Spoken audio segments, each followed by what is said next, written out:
Hello my dear friends, welcome back to another Star Wars video. So today we're going to take a little break away from Andor Season 2. As much as I love talking about that show, we need to cover some of the other topics from the galaxy far, far away. If you are interested in my Andor stuff, I urge you to go back and watch my full episode breakdown of episodes 4, 5 and 6 and the 2 videos that followed it. But today we turn our attention to the sequel trilogy. That is a mouthful, my goodness. It's not the most popular time period amongst Star Wars fans, but we did just get a massive announcement.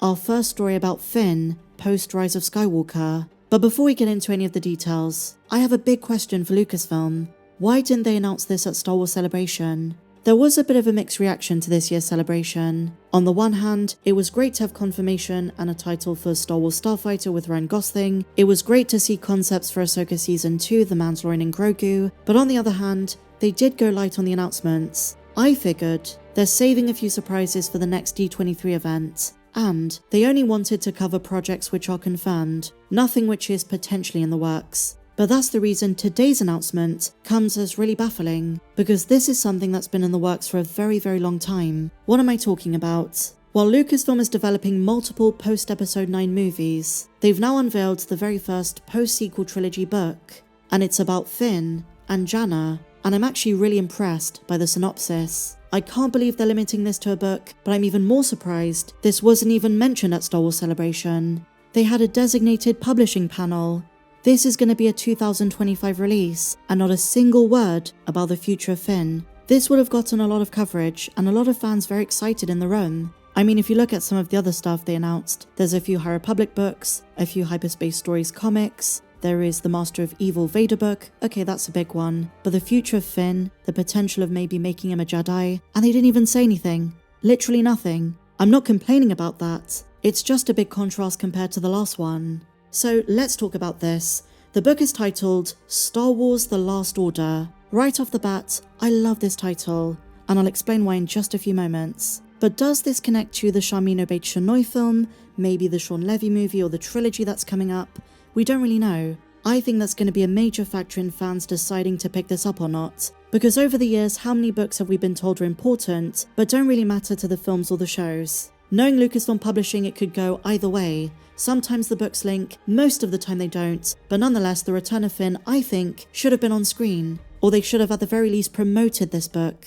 Star Wars The Last Order is going to explore the post-Rise of Skywalker political scene. The rise and fall of the Galactic Empire gave us a little snippet of what's going on during this time, but this is going to be the most intricate. So in a pretty big way, connections to the post-sequel movies are unavoidable. And what is that landscape, you might ask? After the Battle of Exegol, despite Rey having defeated Palpatine one last time, the First Order has not been eradicated, and the Resistance still has a lot of work to do, with each of the characters from the sequels playing a different role. So very similar to the way that after Return of the Jedi there were Imperial remnants, with Thrawn and Gideon and many others across canon and legends, after the sequel trilogy and after Exegol there are still First Order remnants. Many of these warlords keep the regime alive on various star systems, and they still have access to many of the resources of the once thriving First Order.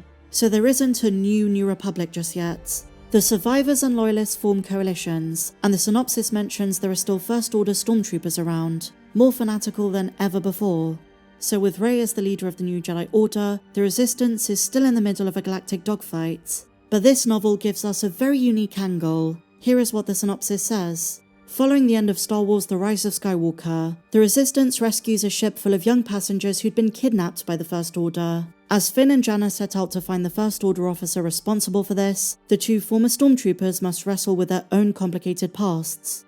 So, on the subject of the young passengers, it's similar to the way Palpatine kidnapped young Force sensitives. So as you can see, this is a pretty darn impressive premise. You've got a spy thriller type of adventure with a lot of mystery, political tensions, drama, and danger.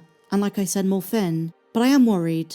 I'm concerned this rules out Finn in future movies. Let me explain. Either they're using this book as the setup for one of the upcoming stories that does include Finn on the big screen, or it could be one of many instances where characters get relegated to the books and comics and don't get featured in visual content anymore. I hope it's the former. So just returning to the title The Last Order, this could have been the name of the Rey movie, but I think it's going to work alongside it. The Rey movie, which is 15 years after Rise, is focusing on Rey's new Jedi Academy. whereas The Last Order sounds like one final stand from the First Order. Not a new authoritarian threat, but a continuation of what we saw in episodes 7, 8, and 9. And similar to the ways in which the Imperial remnants hired other mercenaries like Dark Jedi like Baylan and Shin, there could be some kind of Sith or dark side users accompanying them. And those are threats I don't necessarily think Finn is going to have to handle, but instead, Rey. I'm personally really sick of the Rebel versus Empire trope. I hope the movies go a different way, and like I said, I hope this book is going to set that up. I hate to say it, but it needs to be said, Lucasfilm haven't always been respectful of their readers. And you might say, well Meg, George Lucas did the same thing with the Expanded Universe books. There were different tiers of canon, and they were there to be used or discarded. Visual media always takes precedence. But I'm going to repeat what I said in a previous video on a similar topic. Since 2014, when Disney slaps a canon label on something, they're telling you it's not going to be contradicted. It's going to be cohesive with the TV shows, the cartoons, and the movies.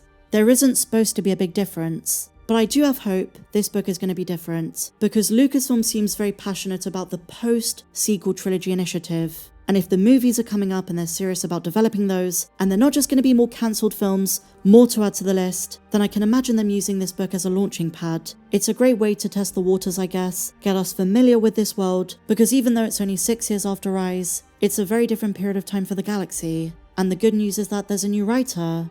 I understand why Star Wars fans aren't too enthused about Rise of Skywalker tie-ins, but it's all about the marketing, and Lucasfilm don't really seem to give a toss about it. Apparently it wasn't good enough to be announced at Star Wars Celebration. There's a part of me that hopes this is setting up Finn as a Jedi, but from the sounds of this synopsis, it's about overcoming his past. It is a mission-based adventure, but I guess it's up to Lucasfilm to tell us how much this story actually matters. So tomorrow, my dear friends, is May the 4th. Look out for my coverage of the show Tales of the Underworld. I've heard some great things about it, and that is an example of a project that does have connections to a novel. Dark Disciple is one of the best of the Disney Star Wars era, and it would be a dream come true to see some of those scenes adapted for this show. Will they do it? I've got my fingers crossed. There is a very good chance. And back by popular demand, Asajj Ventress appeared in The Bad Batch, and now we're about to find out how she survived. For those who play Fortnite, the first 2 episodes dropped early on May the 2nd. I can't wait to talk about it with you guys. But share your thoughts on everything we spoke about in today's video in the comments down below. Did you enjoy it? Let me know your thoughts. Do you want a Finn project? And should this really have been a book, or would you have preferred it to be a movie? If you enjoyed this one, my dear friends, please be sure to give me a big fat thumbs up, subscribe if you're new, check me out on socials, and may the Force be with you, always.